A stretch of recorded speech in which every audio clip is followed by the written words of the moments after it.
auch die kleinen Orangenfische hier sehen, das waren die atlantischen Münzfische, die können bis zu einer Tiefe von fast 40 Metern leben.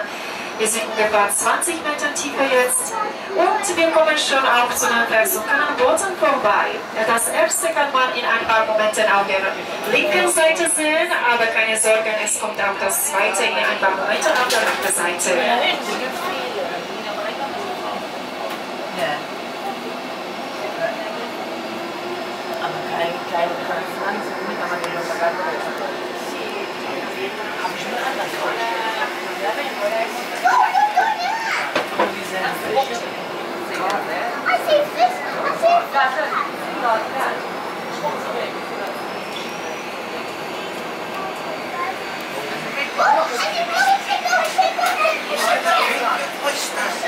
Mal, hier liegt ein ganzes Schiffswracke.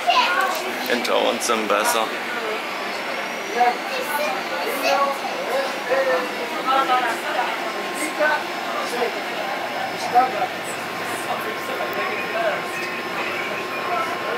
Sorry, it's happening to the sweetest people sometimes. They're just too excited. Yeah, fine.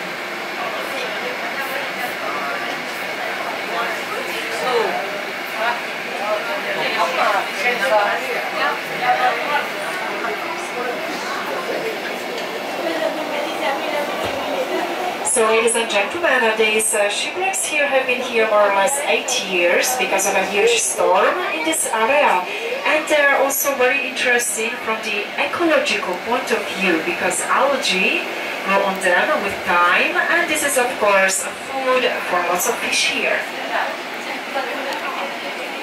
Liebe Gäste, diese versunkenen Boote hier sind auch natürlich sehr ökologisch wertvoll, da mit der Zeit Algen wachsen auf ihnen. Und das ist ein Nahrungsmittel für viele Fische hier. Die sind hier schon seit ungefähr 8 Jahren wegen einem großen Wetter.